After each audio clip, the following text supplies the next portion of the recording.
Hi, and welcome to Gen Cares powered by Chozen Counselors. Chozen Counselors is a nonprofit organization that aims to inspire, motivate, empower, and strengthen individuals and families. Last month was Mental Health Awareness Month, and today I just wanted to share my heart as it relates to post traumatic stress. Post traumatic stress is known as a disorder where one has difficulty recovering after experiencing or witnessing a terrifying event. And if I'm honest, several of us have experienced and witnessed a terrifying event. So I want to share about an experience recently where I had the effects of stress from a traumatic experience. I went to the park a couple weeks ago, and while there, an African American male and his father pulled up. The young man began doing stretches, a timer was set, and then he began to run. My heart dropped, my feelings out, all in my feelings. Tears even came to my eyes. I was nervous. I wanted to know who was going to run with him. Would he be okay? Would he make it back okay? I said a prayer as tears came to my eyes. And it was in that moment that I realized it's a lot going on. Shortly later, he returned. Post-traumatic stress is real. See, several reports have come forward which have caused us to experience and or witness a terrifying event. And again, today I just want to share how it can show up in your life and how you can combat it. So, how does it show up in our lives? Glad you asked. It can show up in our behaviors, feeling agitated, irritated, hostile, hypervigilant, self-destructive. You may be suffering from a little bit of post-traumatic stress. It can show up in our psychological flashbacks, fear, severe anxiety or mistrust. It can show in our mood, loss of interest or pleasure in activities, guilt or loneliness. It can show in our sleep, insomnia, or nightmares. Other symptoms include emotional detachment and unwanted thoughts. So I want to know, how are you handling post-traumatic stress from the events that have been going on?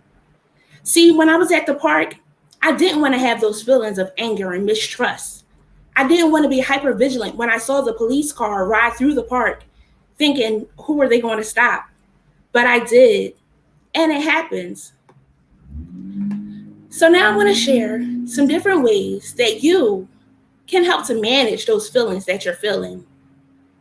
Number one, I encourage you to disconnect. Watching the news and seeing the stories, sometimes it can add fuel to the fire. So stay aware, but don't overwhelm yourself with the knowledge. Some people are showing, who they truly are. They have some comments that can boil your skin, but you got to know when to pull back for your own mental health. The next one is be aware of your limits. Some people can watch documentaries, videos for hours. Some cannot. The other day, my special self was watching a movie and an African-American couple was pulled over. I wasn't ready. It was too soon. I had to know my limit to know this might not be the movie for me right now. Number three, therapy. Seek professional assistance.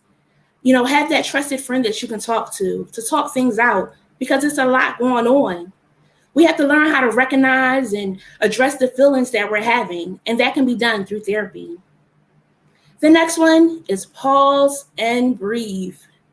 The other day, I was at Walmart, and a little girl, young girl, teenage girl, she said, are you going to just stand there or are you going to move out the way? I turned into a little Hulk. I turned around and I was ready. I made some comments, I didn't hear you say anything. And she quickly went to apologize to say she wasn't talking to me.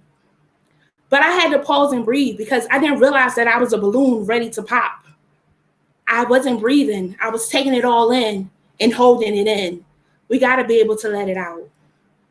Number 5, pray. We got to be able to say, God, I can't handle this on my own. It's a little bit too much for me.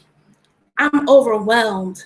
Help me with these feelings of anger that I don't act out in a way that will be unpleasing to you, but that will help me to get my point across because something has to be done. So I'm not diagnosing anybody with post-traumatic stress. I'm just talking about how it's real.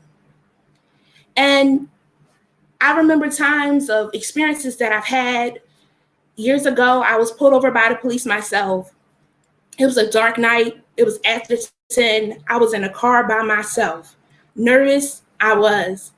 And I was trying to get to a well-lit area because he kept on following me. Now, there's times where a police car can follow you and they're just going your way. But there's times where they're following you because they're trying to pull you over. He pulled me over and he told me I look suspect. And I understand because I pulled over to kind of get myself together because I'm like, if he's going to keep following me, I want to be in a well-lit area because I've heard enough stories to know anything is possible to happen. So he pulled me over and he said, get your insurance together. It was nothing wrong with my car insurance, but he did, whatever. And I know that some may say, well, you shouldn't have did this, you shouldn't have did that. But if we're honest, when we're in those moments, sometimes it feels like life-changing moments and you're making the best decision that you can make. So you can't harm somebody or go against somebody because they're sharing how they feel about that situation. We got to show love. We're doing the best we know how in a world that doesn't really like us. She said it. So again, post-traumatic stress is real. I encourage you to find ways to disconnect, to be aware of your limits, to engage in therapy, to pause and breathe. It's a lot going on. And it's okay to feel these feelings, but we want to be able to address them. We want to be able to process them. And we want to be able to pray to say, God, help me. So I just wanted to share again my heart on post-traumatic stress. Whew, I did it. Go me. But I wanted to do this promo. I wanted to officially launch in July. But because all of that was going on, I wanted to share because it is real and it should be addressed. And I do encourage you to seek therapy, seek those that you trust that you can talk things out with, to let it out. You got to let those balloons loose because that air could pop. And we want it to pop in a safe place. So make sure you find that safe place. Again, I will be back in July, the first Monday of July at 8 p.m. Going to kick off a month talking about self-care. Today, I was able to confirm with 2 awesome resources, and I cannot wait to share them with you. So again, thank you so much for joining me. I did not plan on being on here long. Thank you for watching. Like, comment, share if something I said encouraged you. Continue to walk the walk and talk the talk. You can do it. Thank you again. Do you want to be a guest on our show? Then email us today at Chozen Counselors Inc at gmail.com. Share your name, services you offer, and the Mondays you are available to chat. Thank you again so much for joining us.